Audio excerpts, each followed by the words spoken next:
बाराबंकी में सीएम योगी ने सिर्फ विकास परियोजनाओं का शिलान्यास नहीं किया, बल्कि विधानसभा चुनाव से पहले राजनीतिक संदेश भी साफ साफ दे दिया। विकास के साथ सनातन, विरासत और विपक्ष पर प्रहार, इन तीनों मुद्दों को एक ही मंच से साधने की कोशिश दिखाई दी। आखिर बाराबंकी से मुख्यमंत्री ने क्या संदेश दिया, चुनावी सियासत में इसके मायने क्या है, देखिए।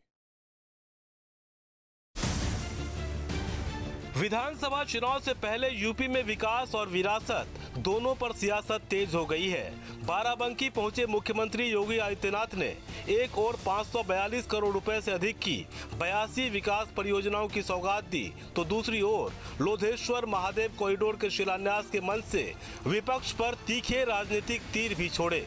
एसपी और कांग्रेस पर निशाना साधते हुए मुख्यमंत्री ने अपनी सरकार को विकास और सनातन संस्कृति के संरक्षण का प्रतीक बताया। जिस भी महापुरुष ने देश के लिए योगदान किया है, सनातन के लिए अपना समर्पण किया है, हमारा दायित्व बनता है उनको सम्मान दें, उनके गौरव को, उनकी महिमा को वर्तमान पीढ़ी को अवगत कराएं और उन्हें इस बारे में अवगत कराएं कि सनातन की सुदृढ़ नींव पर ही हमारा उज्जवल भविष्य निर्भर करेगा। हमारा भविष्य इस पर निर्भर करेगा। सनातन सुरक्षित है, हम सब सुरक्षित हैं, और अगर सनातन के ऊपर कोई खतरा आएगा तो बहनों और भाइयों, ये खतरा कोई बच नहीं पाएगा। सीएम योगी ने समाजवादी पार्टी और कांग्रेस पर जमकर हमला बोला। उन्होंने कहा कि पिछली सरकार में कब्रिस्तानों का विकास होता था, जबकि उनकी सरकार सनातन और विकास दोनों को आगे बढ़ा रही है। ये जो बांटने वाले लोग हैं ना, ये सपा कांग्रेस के नाम पर जितने भी नमूने हैं, याद करना, जब आपके ऊपर संकट आता है सबकी बोलती बंद हो जाती है, ये सबका मुंह बंद हो जाता है, कोई बोलेगा नहीं। और यही कारण था, पैसा आपका, लेकिन वो पैसा खर्च होता था कब्रिस्तान की बाउंड्री वाल के नाम पर। महादेवा के लिए पैसा नहीं मिलता था, अयोध्या के लिए पैसा नहीं मिलता था। विधानसभा चुनाव नजदीक आते ही बीजेपी लगातार विकास और सांस्कृतिक विरासत दोनों को अपने राजनीतिक एजेंडे के केंद्र में रख रही है।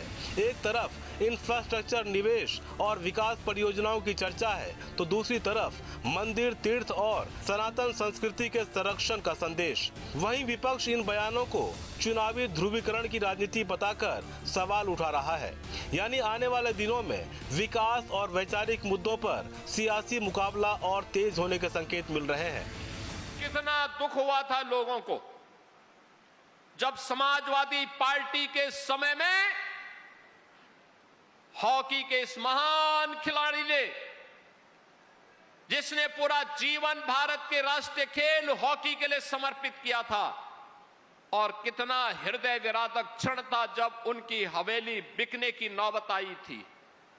तब हमारी सरकार आई थी, हमने कहा केडी सिंह बाबू की हवेली बिकेगी नहीं, सरकार उसका पैसा चुकाएगी और केडी सिंह बाबू की स्मृति को हम पुनर्जीवित करेंगे। अब ये देखना दिलचस्प होगा कि चुनावी मैदान में विकास और विरासत का ये मेल जनता को कितना प्रभावित करता है।